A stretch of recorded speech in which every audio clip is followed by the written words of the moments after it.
warp in 3, 2,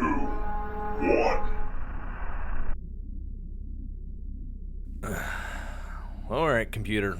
Let's hook up to the local GNet and let's get this going. Initiating connection to Jupiter GNet Hub.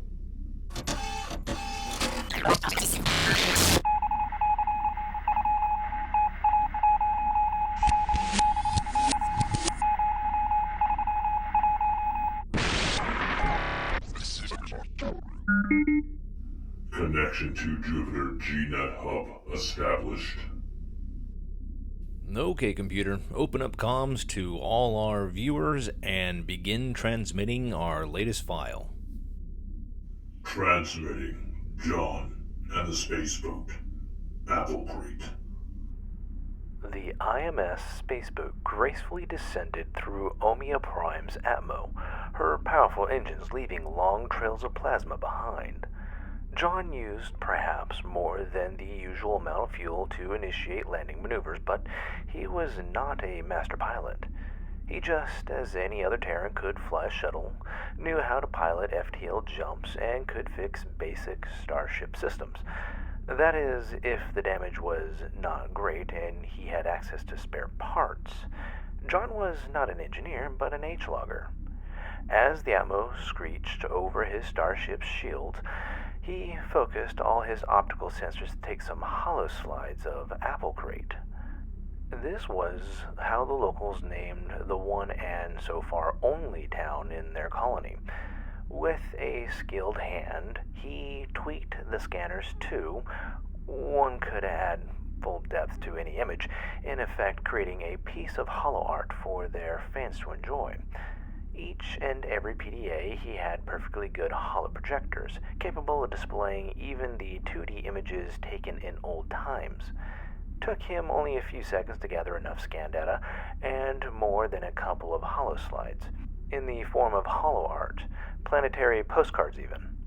His fans did pay for those, and John loved creating them.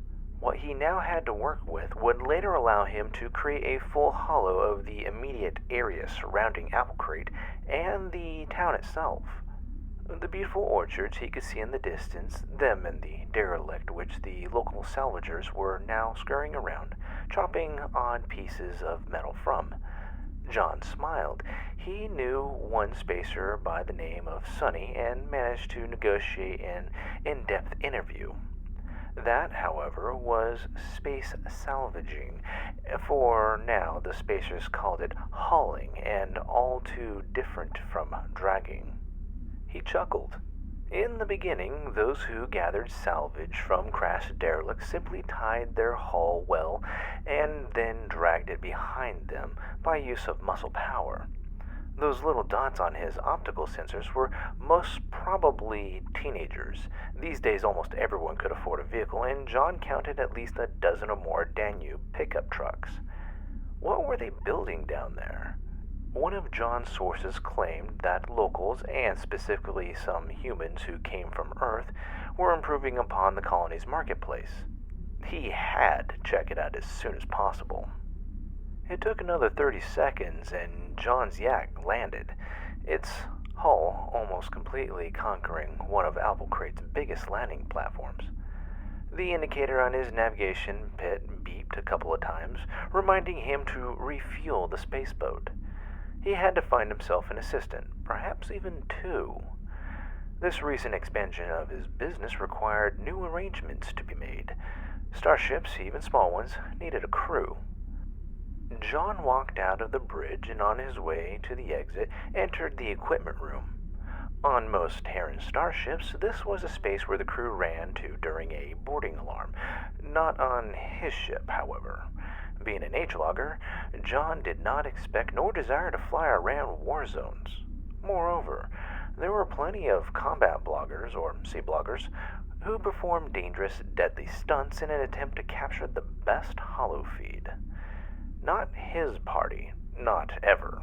John was prepared to fight had the circumstances required it, but not look for trouble himself.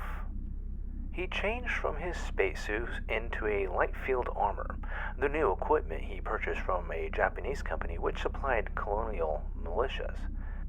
John also pulled a sidearm from the weapons rack and holstered it. He was a Terran after all. The venerable Nambu Z07 model was an accurate pistol, and his came factory equipped with a stunner. The fact that humans walked around ready to defend themselves meant not that they would fire the first shot or shoot to kill. There were plenty of others, professional soldiers and their ilk, who dealt with the greater threats roaming through this part of space. If indeed John could readily defend himself or others by stunning the odd alien criminal up to no good. Blue Wall Corp sent him a link just before he jumped into hyperspace, ensuring that Applecratian citizens were kept safe by their numerous patrols. There existed no colony in Terran space where private security or local sheriff departments would not extend their protection over newcomers or alien tourists. Before disembarking, John again checked his shoulder-mounted holocam stabilizer, the VI linked to his suit's integrated PDA, and how many spare data crystals he had. The suit's helmet rested safely maglocked on his left thigh, and the Nambu in its holster on his right. John looked down the ramp, one hand in the air shielding his eyes from the sun. The air was crisp, warm, and a gentle breeze carried the delightful aroma of cooked food up the hill slope where Applecrate's starport was built. He attempted to pick up different foods, and after a short while gave up. There were at least a dozen or so distinct sources of smoke, and all of them have intertwined into one. The aroma of barbecue meats was most prevalent, and John could swear that there was someone baking bread. He was told of Applecrate's signature baked blue apples, but those were traditionally only eaten during their harvest fairs, which coincidentally would begin in 2 days and was the colony's main tourist attraction. Not only did the locals had a wonderful tradition of brewing meads, hard ciders, they also made special fruit, even meat pies. After searching GNet while the last work was being done on his spaceboat, John discovered many other and curious things about Applecrate. He had already arranged one of the most informed locals to tell him the curious and mysterious tale how this colony was named. Amy First. This lady was one of Applecrate's first citizens and the owner of the Tumbling Apple. On her GNet link, he also read that she was the brewer of all things alcoholic and couldn't wait to spend a few days in that old traditional Terran off-world inn. So far, he'd been all over the solar system, but the domes could only be found in the fringe. John also hoped to chat with at least one spacer while on Applecrate. The domes were a place for explorers, haulers, and traders to visit, exchange stories, or demonstrate their skill with the gun. Spacers never embellished their tales, however, and the duels between them were a friendly contest to discover who could draw quicker. Oh, this place was full of all sorts of amazing possibilities. The best thing was, he could be one of the first H-loggers to visit here after the Jaren attack. Applecrate was now totally safe. John was assured of it multiple times by the commander of this colony's militia, Major Ilya Strong. One lonely, fluffy cloud slowly blocked the sun, and John lowered his hand, giving the surrounding area a quick look. It was a Terran starport. Multiple small starships, ranging from tiny shuttles carrying families who traveled here to spend their vacation, and transport vessels, chock full of cargo. A highly efficient team of power loaders strutted around the landing pads. The small 15 feet tall mechs quickly carried containers full of trade goods, either emptying the starship's hold or filling them full of Applecratian produce. John waved, and the closest load pilot waved back. All these mechs were operated by women. He strolled carefully between the pads, then close to the security force field, and again greeted the worker. "Hello, my name is John Dabb, and I'm an H-logger. Could you direct me to your foreman, ma'am? And if I may also ask for permission to take holo footage of you and the other loading girls working, that would be awesome. Pleased to meet you, John. My name's Daria. The woman was currently on standby, her mech's arms open and waiting for one of the starport's tractor beam operators to give her a container. One of the real big net station lights here? On Applecrate? Of course you can record footage here. This is a safe work area after all. That, or better yet, why not stream directly everything on the GNet?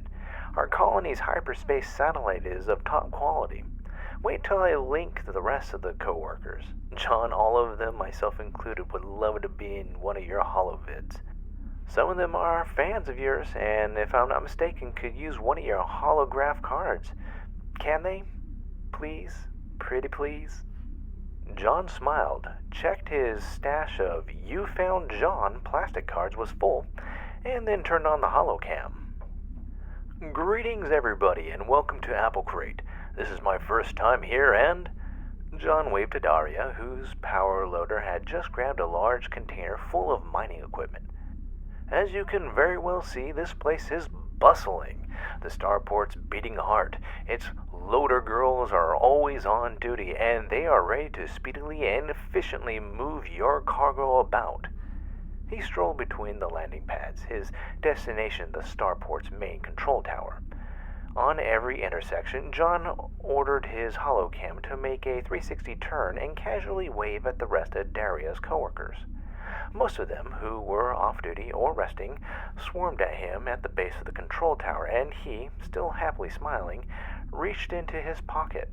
If John expected to easily sneak past the loader girls, he had another thing coming. All of them had home-cooked food, and everyone wanted him to taste her meal in particular. In the end, before he could enter the tower, John had to organize a quick poll, agreeing to taste 3 different foods. While the women voted, he slid through the open doors of the control tower and was immediately greeted by the quiet voice of a uniform-wearing 4-foot-tall bunny. Welcome to Applecrate, patron. Amy just linked. She asked me to be your guide while she concludes a few deals with business associates of hers. The bunny wore a uniform of the Colonial Militia's ops specialist, meaning she was good with computer systems and probably had combat experience. Her left shoulder pad was adorned with the Martian Grenadiers' red patch, and her right, Applecrate's own militia banner. She extended her white fur paw, and John studied the bunny's red eyes. One of her ears twitched. Pleased to meet you, John. My name's Evelyn, but you can call me Eve. Okay, computer. That's it. Disconnect from the GNet and set course for Omnia Prime. Disconnecting GNet. Setting course. Omnia Prime. Stalling engines now. Initiating. Jumping in 3, 2, 1.